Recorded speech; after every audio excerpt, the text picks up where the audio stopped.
Assalamu alaikum. Sourate de Taha, sourate 20 du Coran. Au nom de Dieu, le clément, le miséricordieux.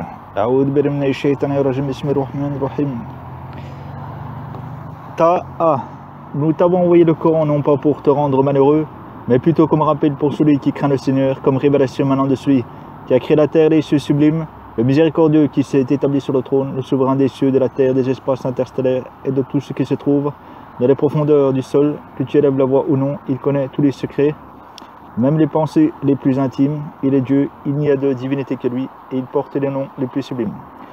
Et tu es au courant de l'histoire de Moïse, quand ayant aperçu un feu, dit à sa famille, restez ici, j'aperçois au loin un feu, peut-être vous en rapporterai-je un tisson, ou trouverai-je à l'aide de ce feu quelques indications pour me guider dans ma route.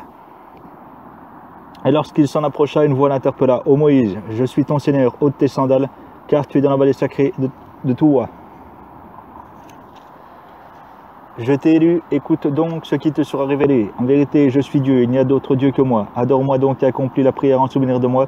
Certes, l'heure doit immanquablement arriver, mais je tiens à en garder le secret, afin que chaque âme soit rétribuée selon ses mérites. Surtout ne t'en laisse pas détourner par celui qui n'y croit pas et s'abandonne à ses passions, car ce serait ta perte assurée.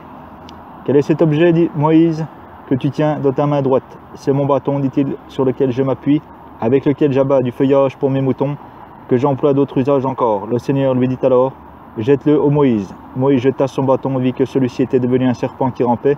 Prends, lui dit le Seigneur, je ne crains rien. Nous allons te ramener à ton état premier. Maintenant, serre ta main sous ton aisselle, elle en ressortira toute blanche sans aucun mal. Et ce sera là un autre prodige, pour te montrer certains de le plus grand signe. Va trouver Pharaon, dont l'impiété ne connaît plus de limite. Seigneur, dit Moïse, fais cesser l'angoisse qui me serre le cœur, facilite ma tâche, délie ma langue et débarrasse-la de toute ambiguïté. Afin qu'on comprenne ce que je dis, donne-moi un assistant pris parmi les miens, que ce soit mon frère Aaron. Fais-en pour moi un soutien en l'associant à ma mission, afin que sans cesse nous te glorifions, que sans cesse nous t'invoquions. Car Seigneur, tu nous connais si bien. Dieu dit alors, ta prière est exaucée, ô Moïse, nous t'avons déjà favorisé une première fois. Quand nous avons inspiré à ta mère ce qui suit, mets ton fils dans un coffret, laisse ce dernier flotter sur les eaux qui le rejetteront sur le rivage. L'un ennemi à moi et à lui le recueillera, car par un effet de ma bonté, j'avais inspiré aux hommes de l'amitié pour toi, afin que tu fusses élevé sous ma garde. Puis vint à passer ta sœur qui dit, voudriez-vous que je vous indique une personne qui prendra soin de cet enfant? Et c'est ainsi que nous t'avons rendu à ta mère pour qu'elle se consolât et qu'elle cessât de s'affliger. Puis tu as tué un homme, nous t'avons alors sauvé des craintes qui t'oppressaient, mais nous t'avons soumis à de multiples épreuves. Tu as vécu ensuite durant des années parmi les habitants de Madian, puis tu es venu ici, ô Moïse, en vertu d'un arrêt prédestiné. Je t'ai choisi pour servir ma cause. Partez, toi et ton frère, munis de nos signes, et ne négligez pas de m'invoquer. Allez trouver Pharaon dont l'impiété ne connaît plus de limite. Parlez-lui un langage conciliant, peut-être sera-t-il amené à réfléchir ou à me craindre. Seigneur, dirent Moïse et son frère, nous craignons qu'il ne se livre à quelques excès ou ne commette quelque brutalité à notre égard. Ne crains rien, dit le Seigneur, je serai avec vous pour voir et entendre. Allez donc le voir et dites-lui, nous sommes deux envoyés de ton Seigneur, laisse partir avec nous les fils d'Israël, cesse de les tourmenter. Nous t'apportons un signe de la part de ton Seigneur. Paix à ceux qui suivent le droit chemin, il nous a été révélé que ceux qui refusent de croire et tournent le dos, à la fois seront châtiés. Qui donc est votre Seigneur, ô Moïse? Demanda Pharaon. Votre Seigneur, répondit Moïse, celui qui a déterminé la nature propre de chaque créature, et lui a montré la voie à suivre. Qu'en est-il alors des premières générations? Demanda Pharaon. Et la connaissance de leur sort, dit Moïse, est inscrite dans un livre auprès de mon Seigneur, qui n'est sujet ni à l'oubli ni à l'erreur, qui a fait pour vous de la terre un berceau, y a tracé des chemins à votre intention, et qui fit tomber une eau du ciel. Et c'est par cette eau que nous faisons éclore des couples de plantes variées, en disant aux gens, mangez-en, faites paître vos troupeaux, il y a là des signes certains pour des gens doués d'intelligence. Et c'est de la terre que nous vous avons créé, et c'est à elle que nous vous ferons retourner, et c'est d'elle que nous vous ferons à nouveau surgir. Nous avons fait voir tous nos signes à Pharaon, mais il les tint pour mensonge et refusa d'y croire. Ô Moïse, dit-il, es-tu venu chez nous pour nous chasser par ta magie de notre pays? Nous allons t'opposer une magie semblable. Fixe donc entre toi et nous un rendez-vous auquel ni toi ni nous ne manquerons, en un lieu convenable. Votre rendez-vous est fixé au jour de la fête, dit Moïse, que les gens y soient rassemblés dans la matinée. Pharaon se retira alors, et après avoir mis au point ses artifices, il vint au rendez-vous. Malheur à vous, leur dit Moïse, ne forgez pas de mensonges sur le compte de Dieu, sinon il vous anéantira. Car c'est l'échec qui est le lot de tout imposteur, les magiciens discutèrent de la stratégie à suivre, mais gardèrent leur concertation secrète. Ils déclarèrent: ces deux individus sont sûrement des magiciens qui veulent, par leur magie, vous chasser de votre pays et réduire à néant votre doctrine exemplaire. Rassemblez donc vos artifices, serrez les rangs, car sera heureux celui qui en ce jour triomphera. Et ils ajoutèrent: ô Moïse, est-ce toi qui jetteras ta magie, ou serons-nous les premiers? Allez-y vous, les premiers, répondit Moïse, et aussitôt il lui sembla que leurs cordes et leurs bâtons, sous l'effet de la magie, rampaient réellement. Moïse en éprouva alors une crainte secrète. N'aie pas peur, lui dîmes-nous, c'est toi qui triompheras. Jette le bâton qui est dans ta main droite. Il dévorera leur artifice, car leurs artifices ne sont que des tours de charlatans. Or jamais le charlatan ne réussira où qu'il soit. Les magiciens se prosternèrent leur face au sol en disant: nous croyons Seigneur d'Aaron et de Moïse. Quoi, dit Pharaon, vous vous êtes ralliés à Moïse sans prendre mon accord. C'est sans doute lui votre chef qui vous enseigne la magie.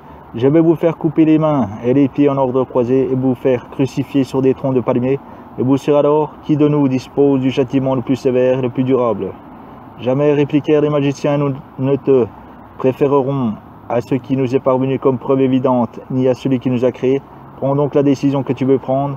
Tu ne peux décider que des choses de ce bas monde. Oui, nous croyons en notre Seigneur afin qu'il nous pardonne nos erreurs ainsi que la pratique de la magie laquelle tu nous as contraints, car Dieu est meilleur éternel. Vérité, celui qui se présentera devant son Dieu chargé de crimes aura pour récompense la gêne, où il demeurera entre la vie et la mort.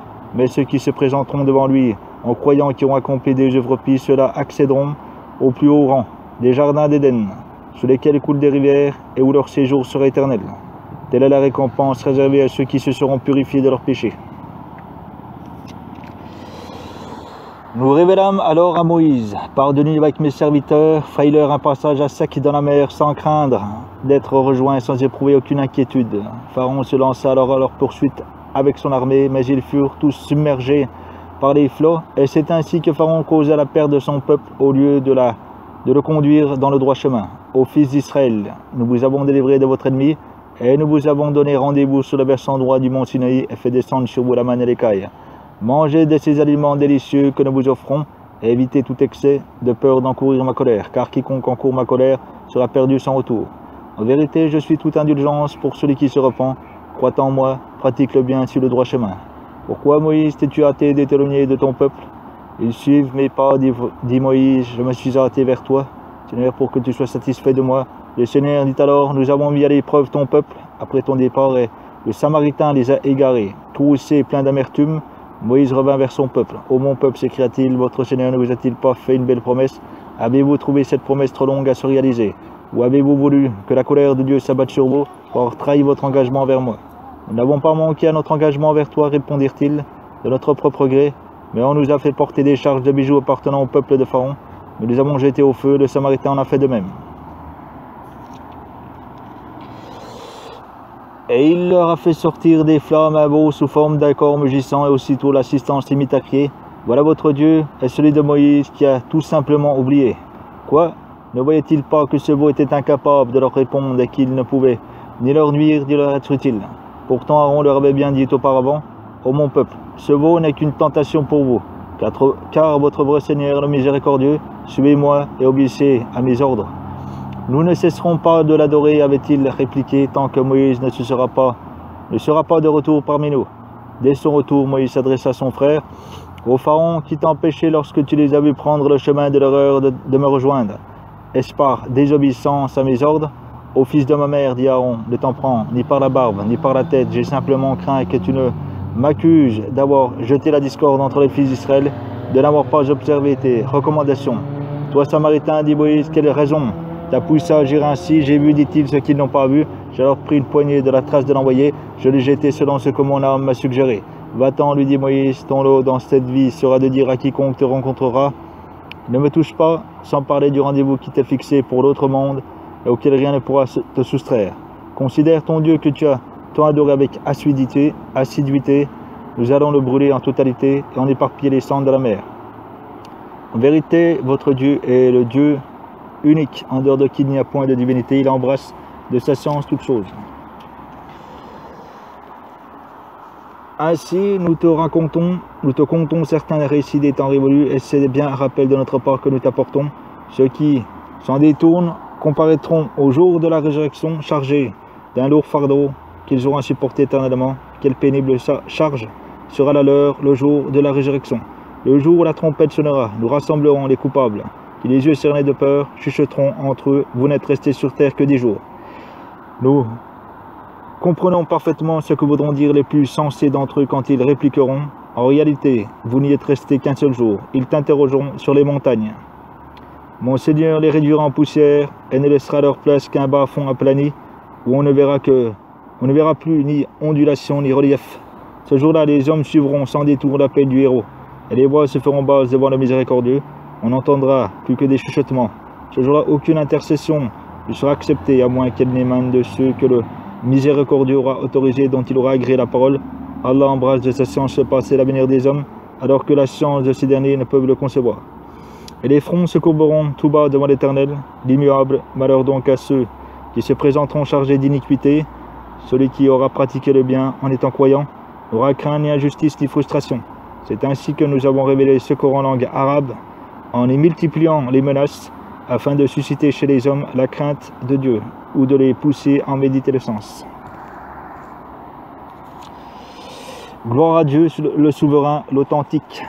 Ne te hâte pas de répéter les versets du Coran avant que leur révélation ne soit achevée. Dis plutôt, Seigneur, donne-moi encore plus de savoir. Nous avions fait une recommandation à Adam avant sa chute, mais il ne l'a pas observé, faisant ainsi preuve d'un manque total de résolution.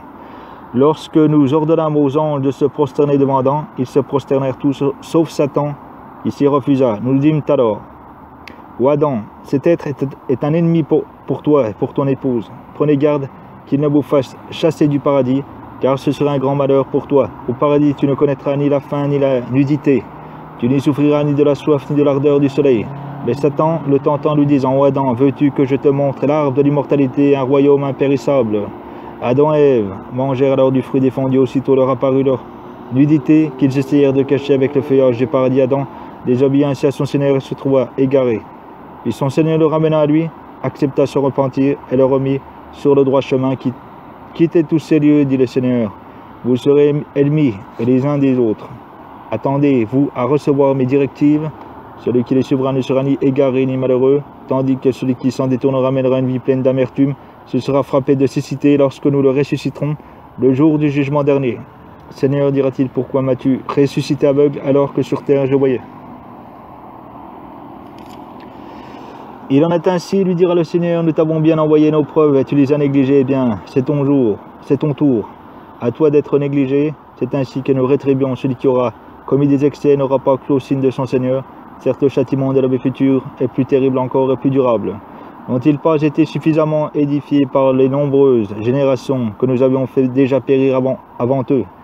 Et dont il faut aujourd'hui l'endroit où s'élevait leur demeure, n'est-il pas là des signes pour des hommes doués d'intelligence? N'eût-ce été un arrêt déjà pris, un terme déjà fixé par ton Seigneur, leur supplice eût été immédiat. Supporte patiemment leurs propos, célèbre les louanges de ton Seigneur avant le lever et le coucher du soleil, glorifie-le au cours de la nuit, ainsi qu'aux extrémités de la journée, peut-être seras-tu agréé. Ne porte pas tes regards vers les jouissances éphémères que nous avons accordées à certains groupes d'entre eux. Ce n'est là que le vin clinquant de ce monde, destiné à les mettre à l'épreuve, mais les biens que ton Seigneur te réserve sont meilleurs et plus durables. Recommande la salat à ta famille, toi-même persévère dans la salat, nous ne te réclamons aucun bien. C'est nous qui t'en accorderons le meilleur destin réservé aux gens pieux. Les négateurs disent, que ne nous montre-t-il un miracle de la part de ton Seigneur?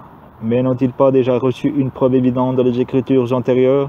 Si nous avions laissé s'abattre sur eux notre châtiment de leur révéler ce Coran, il n'aurait pas manqué de dire, Seigneur, que ne nous as-tu envoyé un prophète? Nous aurions alors suivi tes enseignements, au lieu de tomber dans l'opprobre et l'avilissement.